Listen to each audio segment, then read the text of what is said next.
Hello guys, இந்த வீடியோல நம்ம யூனிட் 5 இன்கம் ஃப்ரம் ப்ரொஃபஷன் தான் பார்க்க போறோம். ஃபர்ஸ்ட் இன்கம் ஃப்ரம் ப்ரொஃபஷன் பார்த்துட்டு நெக்ஸ்ட் இன்கம் ஃப்ரம் பிசினஸ் போலாம்.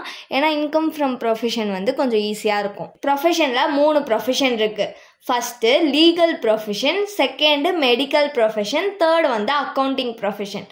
அதில் ஃபர்ஸ்ட் லீகல் ப்ரொஃபஷன் தான் பார்க்க போகிறோம். Comprehensive problem 36. இங்கே என்ன கொடுத்துருக்காங்கன்னா, மிஸ்டர் குமார்ன்றவர் வந்து அட்வொகேட்டாம். அவருக்கான ரெசிப்ட்ஸ் அண்ட் பேமெண்ட்ஸ் வந்து ப்ரீவியஸ் இயர்க்கானது கொடுத்துருக்காங்களாம். ரெசிப்ட் பேமெண்ட் ஃபர்ஸ்ட் வந்து பேலன்ஸ் ப்ராட் டவுன் இருக்கா, இது எப்பயுமே வராது 3 ப்ரொஃபஷனுக்குமே. நெக்ஸ்ட் லீகல் ஃபீஸா, இவர் அட்வொகேட் தானே, அப்போ அவருக்கு லீகல் ஃபீஸ் வரும்ல, ஸோ இதை எடுத்துக்கணும். நெக்ஸ்ட் இன்ட்ரெஸ்ட் ஆன் டிபெண்டர், இது வந்து அவரோட ப்ரொஃபஷனுக்கு சம்மந்தமா இல்லை, ஸோ இதை எடுத்துக்க கூடாது. Next to salary part time லெக்சரர்ன்னு கொடுத்துருக்காங்களா, ஸோ இது வந்து வராது. ரெசிப்ட் சைடு சேலரி ரெண்ட் வந்துச்சுன்னா ரெண்டுத்தையுமே நம்ம வந்து எடுத்துக்க கூடாது. இதுவே பேமெண்ட் சைடு ரெண்டும் சேலரியும் வந்துச்சுன்னா எடுத்துக்கணும். ஓகேவா? நெக்ஸ்ட் வந்து கிஃப்ட் ஃப்ரம் கிளைண்ட்னு கொடுத்துருக்காங்களா, கிளைண்ட் கிட்ட இருந்து கண்டிப்பா கிஃப்ட் வந்து ரிசீவ் பண்ணுவாங்க. அதுக்கு சாதகமா பேசி அந்த கேஸை ஜெயிச்சுட்டா கிஃப்ட் ஃப்ரம் கிளைண்ட் வந்து வரும் நம்மளுக்கு. கிளைண்ட் கிட்ட இருந்து கிஃப்ட் ரிசீவ் பண்ணியிருந்தா மட்டும்தான் எடுத்துக்கணும். இதுவே ரிலேட்டிவ்ஸ் கிட்ட இருந்து இல்லை அவங்க ஒய்ஃப் கிட்ட இருந்தோ இல்லை டாட்டர் சன் அப்படின்ற மாதிரி இது மாதிரி இவங்க கிட்ட இருந்துலாம் கிஃப்ட் ரிசீவ் பண்ணியிருந்தா நம்ம அதை எடுத்துக்க கூடாது. Next interest on foreign security, இது லீகல் ப்ரொஃபஷனுக்கு சம்மந்தப்பட்டது இல்லை, ஸோ வராது.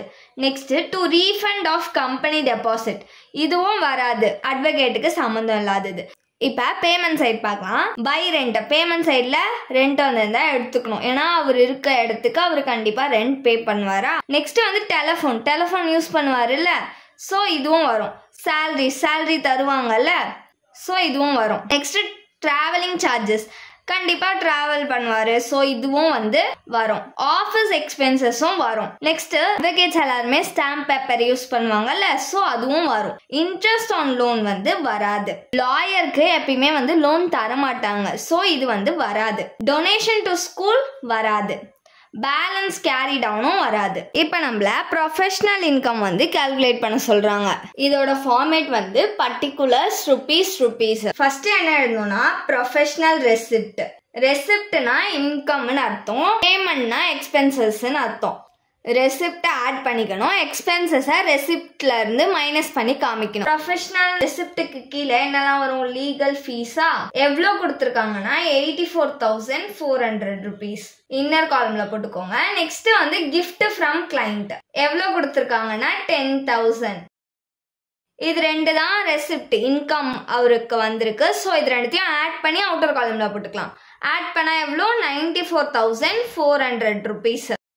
இது கூட நம்ம வந்து minus expenses connected with profession. First என்ன வரும்னா ரெண்ட் எவ்வளோனா 2,400. நெக்ஸ்ட் வந்து டெலிஃபோன் எவ்வளோனா 3,000. நெக்ஸ்ட் சாலரிஸ் எவ்வளோனா 2,400. நெக்ஸ்ட் டிராவலிங் எக்ஸ்பென்சஸ் எவ்வளோனா 560. நெக்ஸ்ட் ஆஃபீஸ் எக்ஸ்பென்சஸ் எவ்வளோனா 840 rupees. நெக்ஸ்ட் ஸ்டாம்ப் பேப்பர் எவ்வளோனா 1,600. இப்போ இது எல்லாத்தையும் ஆட் பண்ணிக்கலாம். ஆட் பண்ணோம்னா நம்மளுக்கு 10,800 rupees கிடைக்கும். இப்போ அவுட்டர் காலம்ல இது ரெண்டுத்தையும் மைனஸ் பண்ணிக்கலாம். மைனஸ் பண்ணோம்னா நம்மளுக்கு 83,600 rupees கிடைக்கும். இதுதான் வந்து income from profession.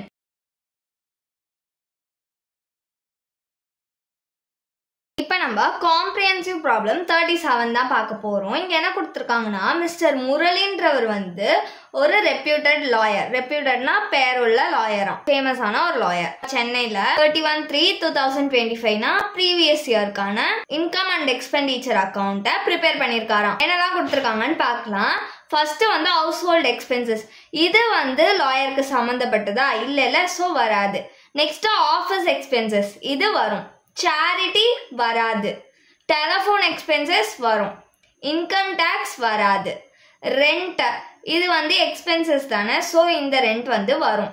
Gift to daughter வராது. எலக்ட்ரிசிட்டி வரும். டொனேஷன் டு NDF வராது.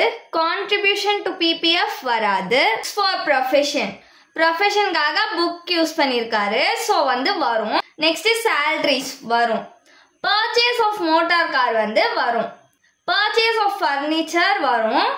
லைஃப் இன்சூரன்ஸ் பிரீமியம் வராது. நெக்ஸ்ட் மோட்டார் கார் எக்ஸ்பென்சஸ் வந்து வரும். பர்ச்சேஸ் ஆஃப் டைப்ரைட்டர் வந்து வரும். கண்டிப்பா டாக்குமெண்ட்ஸ் டைப் பண்றதுக்குலாம் யூஸ் பண்ணுவாங்கல்ல, ஸோ இது வரும். Expenses of income over expenditure வந்து வராது. இந்த சைட் பார்க்கலாம். லீகல் ஃபீஸ் கொடுத்துருக்காங்க, இது வரும். ஸ்பெஷல் கமிஷன் அப்பாயின்மெண்ட் ஃபீஸ்ன்னு கொடுத்துருக்காங்க, அப்போ இது வந்து வரும். லாயர்ஸை பார்க்கணும்னா அப்பாயின்மெண்ட் போட்டு தானே வருவாங்க, ஸோ அதுக்கான ஃபீஸ் கண்டிப்பாக வருமா. Cash gift received from client, client கிட்ட இருந்து ரிசீவ் பண்ணியிருக்காரு, அப்போ இது வரும். நெக்ஸ்ட் ஹவுஸ் ரெண்ட் வராது. இன்ட்ரெஸ்ட் ஆன் கவர்மெண்ட் செக்யூரிட்டிஸ் வராது. Salary as a part time லெக்சரர்ன்னு கொடுத்துருக்காங்களா, அப்போ இது வராது. இது எல்லாமே இன்கம்ஸ். இந்த சைட்ல இருக்கிறது எல்லாமே எக்ஸ்பென்சஸ். இந்த கொஸ்டின்ல வந்து அடிஷனல் இன்ஃபர்மேஷன்ஸ்லாம் கொடுத்துருக்காங்க. என்ன கொடுத்துருக்காங்கன்னா, ஸ்ரீ முரளின்றவர் வந்து 1/2 ஆஃப் ஹவுஸ்ல வந்து இருக்காராம். 1/2 ஆஃப் வந்து ஆஃபீஸ்க்கு யூஸ் பண்ணிக்கிறாராம். எலக்ட்ரிசிட்டி சார்ஜஸ் எல்லாமே வந்து ஹவுஸ்க்கு சம்பந்தப்பட்டதா தான் இருக்கும். 1/2 கார் எக்ஸ்பென்சஸ் வந்து பர்சனலா யூஸ் பண்ணியிருக்காரு. பேலன்ஸ் இருக்க 1/2 வந்து ப்ரொஃபஷனலுக்காக யூஸ் பண்ணியிருப்பாரு. ஸோ அந்த 1/2 தான் நம்ம எடுத்துக்க போறோம். மோட்டார் காருக்கு டிப்ரிசியேஷன் கொடுத்துருக்காங்க. எவ்வளோனா 15%. அவங்க கொடுத்தாலும் கொடுக்கலனாலும் பர்ச்சேஸ் ஆஃப் மோட்டார் கார் கொடுத்துருந்தாங்கன்னா அதில் கண்டிப்பாக நம்ம 15% டிப்ரிசியேஷனை தான் நம்ம எடுத்து எழுதுவோம். நெக்ஸ்ட் டைப்ரைட்டருக்கும் சேம். அவங்க கொடுத்தாலும் கொடுக்கலனாலும் நம்ம வந்து பர்ச்சேஸ் ஆஃப் டைப்ரைட்டர் இருக்குல்ல, அந்த அமௌண்ட்ல இருந்து 15/100 கால்குலேட் பண்ணி டிப்ரிசியேஷன் ஆஃப் டைப்ரைட்டர் தான் எடுத்துப்போம், அந்த அமௌண்ட் தான். ஓகேவா. நெக்ஸ்ட் ஃபர்னிச்சருக்கு வந்து 10% டிப்ரிசியேஷனா. இப்போ இவரோட டாக்ஸபிள் இன்கம் பிஸ்னஸ்ல இருந்தும் ப்ரொஃபஷனல்ல இருந்தும் கால்குலேட் பண்ண சொல்றாங்க. Assessment year 24 to 25. Next professional books வந்து யூஸ் பண்ணிருக்காருல, அதுக்கு டிப்ரிசியேஷன் எவ்வளோனா 40%. இது வந்து 3 ப்ரொஃபஷனுக்குமே காமன். ப்ரொஃபஷன் புக் அவங்க யூஸ் பண்ணியிருந்தாங்கன்னா அதோட டிப்ரிசியேஷன் அமௌண்ட் தான் காமிக்கணும். எவ்வளோனா 40% எடுத்துக்கணும் கொடுத்துருக்க வேல்யூல இருந்து. இதோட ஃபார்மேட் வந்து பர்டிகுலர்ஸ் ருபீஸ். ஃபர்ஸ்ட் என்ன வரும், professional receipt. First legal fees எவ்வளோனா 1,26,000. நெக்ஸ்ட் அப்பாயின்மெண்ட் ஃபீஸ் எவ்வளோனா 1,400. நெக்ஸ்ட் வந்து gift received from client எவ்வளோனா 2,000. இன்கம்ல இந்த 3 தான் வரும். ஸோ இது 3த்தையும் ஆட் பண்ணி அவுட்டர் காலம்ல போட்டுக்கலாம். எவ்வளோனா 1,29,400 rupees. நெக்ஸ்ட் இந்த இன்கம்ஸோட எக்ஸ்பென்சஸை மைனஸ் பண்ணும். Expenses connected with profession. First expenses என்னதுன்னா ஆஃபீஸ் எக்ஸ்பென்சஸ். எவ்வளோ கொடுத்துருக்காங்கன்னா 7,000 இன்னொரு காலம்ல போட்டுக்கலாம். நெக்ஸ்ட் செகண்ட் வந்து டெலிஃபோன் எக்ஸ்பென்சஸ் கொடுத்துருக்காங்களா, எவ்வளோனா 500. நெக்ஸ்ட் ரெண்ட் வருமா. ரெண்ட்டுக்கு கீழே அடிஷ்னல் இன்ஃபர்மேஷன்ல என்ன சொல்லியிருக்காங்க, அவர் வீட்லயே தான் பாதி வந்து அவரு ஆஃபீஸா யூஸ் பண்ணிட்டு இருக்காராம், பாதி வீட்டை. ஸோ அப்போ வந்து என்ன பண்ணணும், ரெண்ட்டில் பாதி அமௌண்ட்டை தான் நம்ம எடுத்துக்கணும் ப்ரொஃபஷனுக்கு. எவ்வளோ ரெண்ட் கொடுத்துருக்காங்கன்னா 4,000 இன்ட்டு 1/2 பண்ணனா எவ்வளோ 2,000. நெக்ஸ்ட் எலக்ட்ரிசிட்டியுமே வந்து பாதி தான் ப்ரொஃபஷனுக்காக யூஸ் பண்ணியிருக்காங்க. அப்போ வந்து 1,000 இன்ட்டு 1/2 எவ்வளோ 500. நெக்ஸ்ட் வந்து ப்ரொஃபஷனுக்காக புக் யூஸ் பண்ணியிருக்காங்க. So books for profession. புக்ஸோட அமௌண்ட் எவ்வளோனா 3,000. இதில் 40% டிப்ரிசியேஷன் அமௌண்ட் தான் காமிக்கணும். 40 divided by 100. இது வந்து காமன் தான். ப்ரொஃபஷன் புக் யூஸ் பண்ணியிருக்காங்கனாலே கொடுத்துருக்க அமௌண்ட்ல இருந்து 40% கண்டிப்பாக எடுத்துக்கணும். அவங்க கொடுத்தாலும் சரி கொடுக்கலனாலும் சரி நம்மளே கால்குலேட் பண்ணிக்கணும். இப்போ இதை கால்குலேட் பண்ணோம்னா நம்மளுக்கு 1,200 rupees கிடைக்கும். நெக்ஸ்ட் என்ன வரும்னா சேலரிஸ். சேலரி எவ்வளோ கொடுத்துருக்காங்க 15,000. Next purchase of motor car. எவ்வளோனா மோட்டார் காரோட அமௌண்ட் 60,000. அதுல பாதி வந்து அவரோட பர்சனலுக்காக யூஸ் பண்ணிக்கிட்டாராம். அப்போ பேலன்ஸ் இருக்க பாதி தான் ப்ரொஃபஷனுக்காக யூஸ் பண்ணியிருப்பாரு. ஸோ 1/2. எப்பயுமே மோட்டார் கார் பர்ச்சேஸ் பண்ணியிருந்தாங்கன்னா அதில் 15% வந்து நம்ம டிப்ரிஷியேட் பண்ணிக்கணும். ஸோ 15/100 பர்சன்டேஜ்ன்றதுனால கீழே 100 போட்டிருக்கேன்.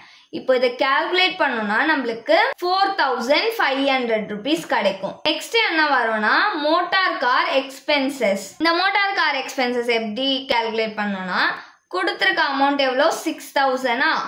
அதில் வந்து 1/2 தான் வந்து அவர் ப்ரொஃபஷனுக்காக யூஸ் பண்ணியிருக்காரு. ப்ரொஃபஷனுக்காக யூஸ் பண்ண எக்ஸ்பென்சஸ் தான் எடுத்துக்கணும். ஸோ 1/2 இதை கால்குலேட் பண்ணோம்னா எவ்வளோ கிடைக்கும் 3000.